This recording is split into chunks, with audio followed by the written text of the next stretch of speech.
Wrapper വേടനെ police arrest ചെയ്തു.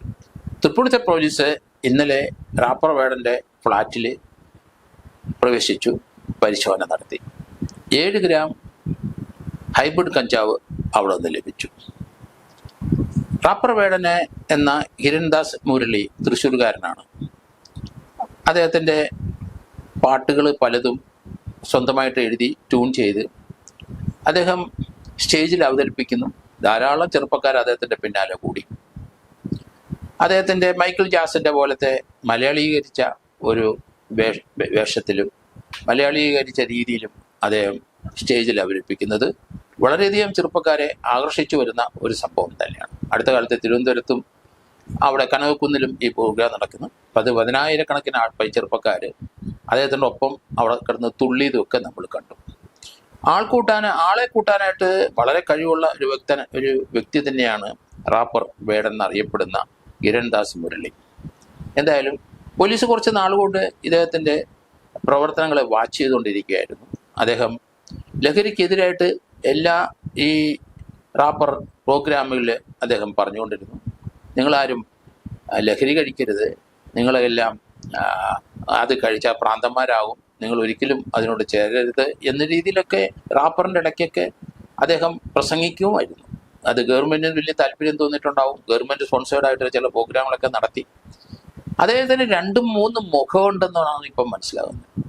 കാരണം അദ്ദേഹത്തിൻ്റെ ആ ഫ്ലാറ്റിൽ നടത്തിയ റെയ്ഡിൽ 7 ഗ്രാം അവിടെ നിന്ന് കഞ്ചാവ്, ഹൈബ്രിഡ് കഞ്ചാവ് തന്നെ ലഭിച്ചു. അദ്ദേഹം കഞ്ചാവ് ഉപയോഗിക്കുന്നതാണെന്ന് ഇപ്പം പോലീസിന് മുമ്പിൽ സംഭവിച്ചു. പക്ഷേ വെളിയിൽ പറയുന്നത് താൻ ഉപയോഗിക്കില്ല, കുട്ടികൾ ഉപയോഗിക്കരുത്, സമൂഹം ഉപയോഗിക്കരുതെന്നൊക്കെ പറയുമെങ്കിലും അതൊരു ജീവിതമാർഗമായിട്ടാണ് കൊണ്ടു നടക്കുന്നത്. ഇപ്പോഴേ അദ്ദേഹത്തിൻ്റെ മുറിയിൽ തന്നെ 8-9 ആൾക്കാർ ഇദ്ദേഹത്തിനൊപ്പം ഈ ഹൈബ്രിഡ് കഞ്ചാവ് ഉപയോഗിക്കുന്നവരുമുണ്ട്. നമ്മൾ ഒരിക്കലും പ്രതീക്ഷിക്കാത്ത ഒരു വ്യക്തി തന്നെയാണ് ഇപ്പോഴേ ഈ ലഹരിക്ക് അടിമയാണെന്ന് നമുക്ക് മനസ്സിലാകുന്നത്. കഴിഞ്ഞ ദിവസം നമുക്ക് ആറാട്ടണ്ണനെ പോലീസ് പിടിച്ചതൊക്കെ നമുക്കറിയാം.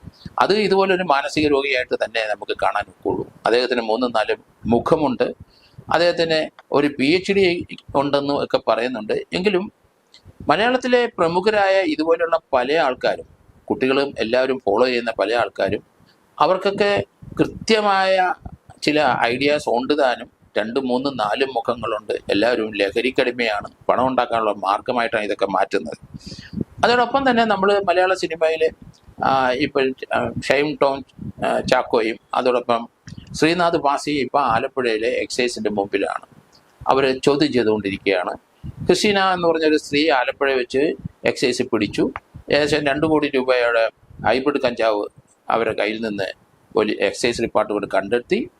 അവരുടെ ഡിജിറ്റലായിട്ടുള്ള ട്രാൻസാക്ഷൻസ് മുഴുവൻ നോക്കിക്കഴിഞ്ഞപ്പം അതിനകത്ത് പല ട്രാൻസാക്ഷൻസും പോയിരിക്കുന്നതും ഒക്കെ ഈ മലയാള സിനിമയിലെ ഈ 2 നടന്മാരുടെ പേരിലും അക്കൗണ്ടിലും ഒക്കെയാണ്. അപ്പോൾ അവർക്ക് അറിയാം അവർ മലയാള സിനിമയിൽ എന്തുകൊണ്ടാണ് അവരെ പ്രത്യക്ഷപ്പെടുന്നത്, എന്തുകൊണ്ടാണ് അവരെ പലരും സിനിമ അഭിനയിക്കാൻ വിളിക്കുന്നത്. ഡ്രഗ്സ് അടിക്കുന്നവരാണെന്ന് അറിഞ്ഞിട്ട് തന്നെ അവർ വിളിക്കുന്നു, അഭിനയിപ്പിക്കുന്നു. അതിൻ്റെ കാരണം പല സിനിമയ്ക്കും 3-4 കോടി രൂപ തികയാതെ വരുമ്പം ഇവരിൽ നിന്ന് പണം ലഭിക്കുന്നു, ഇവർ പണം ഇൻവെസ്റ്റ് ചെയ്യുന്നു എന്നാണ് വരുന്നത്. അപ്പോൾ അതിന് നമ്മൾ മനസ്സിലാകുന്ന ഇവർക്ക് അമിതമായ വരുമാനം ഡ്രഗ്സിൽ നിന്നുണ്ട്. അത് കൃത്യമായി ഇപ്പം നമുക്ക് മനസ്സിലായി. കാരണം എക്സൈസ് ആലപ്പുഴയിലെ ആ ക്രിസ്റ്റീന എന്ന ലേഡിയിൽ നിന്ന് 2 കോടി രൂപയുടെ ഹൈബ്രിഡ് കഞ്ചാവ് പിടിച്ചെടുത്തപ്പം അത് കസ്റ്റമേഴ്സ്, അവർക്ക് അറിയപ്പെടുന്ന കസ്റ്റമേഴ്സ് പലരും ലിസ്റ്റ് എടുത്ത് നോക്കിക്കഴിഞ്ഞപ്പം ഇവർ 2 പേരും ഈ 2 നടന്മാരും ഉണ്ട്. അതിൻ്റെ ബേസിലാണ് ഇന്ന് അവരെ അവിടെ ചോദ്യം ചെയ്യാൻ വിളിച്ചിരിക്കുന്നത്. ഇവർക്ക് പാലക്കാടുള്ള ഒരു ലേഡിയുമായിട്ട് ബന്ധമുണ്ട്. അവിടെ ക്രിസ്റ്റീന എന്ന് പറയുന്ന ആ ലേഡി ഇത് സപ്ലൈ ചെയ്യുന്ന ലേഡി പാലക്കാടുള്ള ലേഡിക്ക് കൊടുത്തു. അവരുമായിട്ടുള്ള പണമിടപാടുകൾ ധാരാളം കാണുന്നുണ്ട്.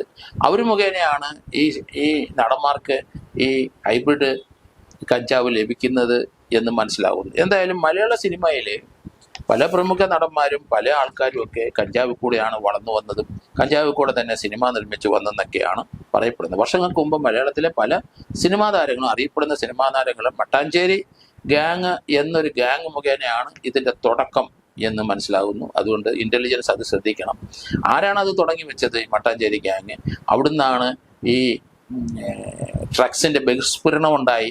അങ്ങനെയാണ് സിനിമാ ലോകം അത് വ്യാപിച്ചതെന്ന് മനസ്സിലാക്കുന്നു. പഴയ സിനിമാ ലോകത്തുള്ളവരും പഴയ നിർമ്മാതാക്കളും പലർക്കൊന്നും ഇതിന്റെ യഥാർത്ഥ സംഭവം എങ്ങനെയാണെന്ന് ഇന്നു വരെ അറിയത്തില്ല. മട്ടാഞ്ചേരി ഗ്യാങ്ങുമായിട്ട് പിന്തുടർന്നെങ്കിൽ മാത്രമേ നമുക്ക് ഈ ലഹരിയുടെ വളർച്ച ആരംഭം എവിടെ നിന്ന് മനസ്സിലാവുകയുള്ളൂ.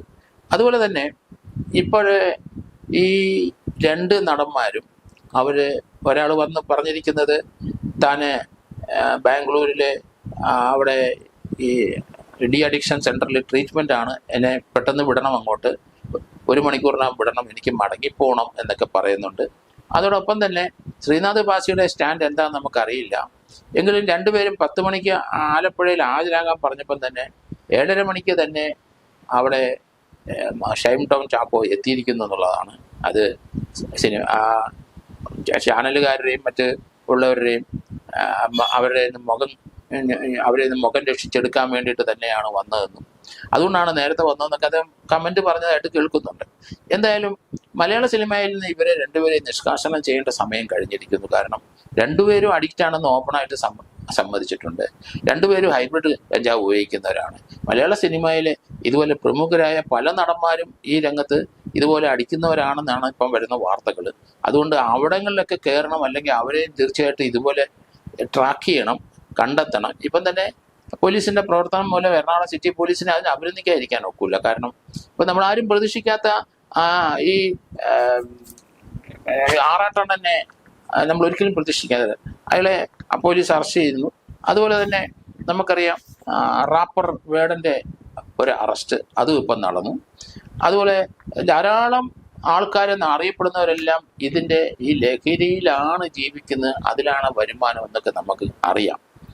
അതുകൊണ്ട് എറണാകുളം കൊച്ചി മേഖലയിൽ പ്രവർത്തിക്കുന്ന ചില ഇതുപോലെയുള്ള ഗ്രൂപ്പുകളുണ്ട്. അതിലേക്കൂടെ പോലീസ് അടിയന്തരമായിട്ട് കയറണം. മലയാള സിനിമയെ നന്നാക്കിയെടുക്കാനായിട്ട് വേറൊരു മാർഗം നമ്മൾ നോക്കിയിട്ട് കാണുന്നില്ല.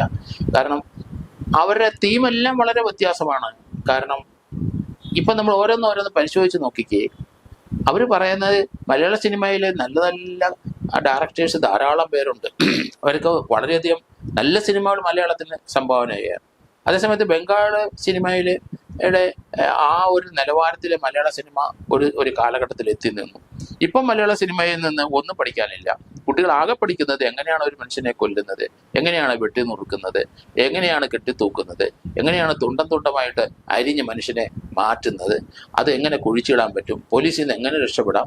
ഇങ്ങനെയുള്ള സന്ദേശങ്ങൾ മാത്രമാണ് കഴിഞ്ഞ കുറേ നാളുകളായിട്ട് മലയാള സിനിമയിൽ ഈ ആധുനികമായ കഞ്ചാവടിച്ച് നടക്കുന്ന ഡയറക്ടർമാരും അഭിനയ നേതാക്കളും കൂടെ സൃഷ്ടിച്ചു വച്ചിരിക്കുന്നത്. മലയാളത്തിലെ കുട്ടികൾ സ്കൂളിലും കോളേജിലൊക്കെ നമുക്കറിയാമല്ലോ ഓരോരുത്തർ ചെയ്യുന്ന പ്രവർത്തികൾ നമ്മൾ കണ്ടില്ലേ. കോട്ടയത്തെ ഒരു നേഴ്സിംഗ് സ്കൂളിൽ ഈ ഡ്രഗ്സ് അടിക്കുന്ന കുട്ടികൾ, ഇവരുടെ പിന്തുടർച്ചക്കാരായ കുട്ടികൾ ദേഹത്ത് ആൾക്കാരെ ബ്ലേഡ് കൊണ്ട് വരഞ്ഞിട്ട് അവിടെ ഡെറ്റോൾ ഒഴിക്കുക, അല്ലെങ്കിൽ അത് അങ്ങനെയുള്ള ധാരാളം സംഭവങ്ങൾ നമ്മൾ കണ്ടു. കുട്ടികളുടെ മൈൻഡെല്ലാം മാറിക്കഴിഞ്ഞിരിക്കുന്നു. അതിന് മലയാള സിനിമ കണ്ട് തന്നെയാണ് അത് പ്രാവർത്തികമാക്കുന്നത്. ഓരോ കുട്ടികൾ തമ്മിൽ അടിയുണ്ടാക്കുന്ന സമയത്ത് അവർ ഷൂട്ട് ചെയ്ത് എടുക്കുന്ന കാര്യങ്ങൾ സിനിമയിൽ എങ്ങനെ കണ്ടോ ആ രീതിയിലാണ് തല്ലിക്കൊല്ലുന്നത്. നമുക്ക് ഷഹബാസിന്റെ അറിയാം, വയനാട്ടിലെ ഷഹബാസിന്റെ കൊലപാതകം കണ്ട് കൂടെ പഠിക്കുന്നവരാണ് തല്ലിക്കൊല്ലുന്നത്. അതുപോലെ ഇന്നലെയും കണ്ടു നമ്മൾ അരുൺ എന്ന് പറഞ്ഞ ഒരാളെ തല്ലിക്കൊല്ലുന്നത് കണ്ടു. കാരണം മലയാളത്തിലെ ചെറുപ്പക്കാരെല്ലാം ഈ സിനിമ കണ്ടിട്ട് ആ രീതിയിലുള്ള അക്രമ സ്വഭാവം കാണിക്കുകയും അത് കാണിക്കാൻ വേണ്ടി ഡ്രഗ്സ് അടിക്കുകയും ചെയ്യുന്ന ഒരു സ്ഥിതിവിശേഷത്തിൽ എത്തിക്കഴിഞ്ഞു. ഇതിൽ നിന്നൊരു മോചനം കിട്ടുന്നെങ്കിൽ പോലീസ് അതിശക്തമായ നടപടിയിലോട്ട് വന്നേ വെക്കുള്ളൂ. ഇപ്പോൾ ഓരോ കഥാപാത്രങ്ങൾ നമ്മളൊക്കെ പല ആൾക്കാരും ഇഷ്ടപ്പെടുന്ന ചില കഥാപാത്രങ്ങളെല്ലാം ഏത് വിധത്തിലാണ് ഡ്രഗ്സ് അടിച്ചിട്ട് പെരുമാറുന്നതെന്ന് ഇപ്പം വെളിച്ചത്തായിക്കൊണ്ടിരിക്കുന്നു. അതുകൊണ്ട് മട്ടാഞ്ചേരി ഗ്യാങ്ങിനെ അടിയന്തരമായിട്ട് ഇന്റലിജൻസ് കണ്ടെത്തണം. ആരായിരുന്നു അതിന്റെ പിന്നിൽ നിന്ന് മലയാള സിനിമയെ നശിപ്പിച്ചതിന്റെ തുടക്കം അവിടെ ആയിരുന്നെന്നാണ് എനിക്ക് കിട്ടിയ വിവരം.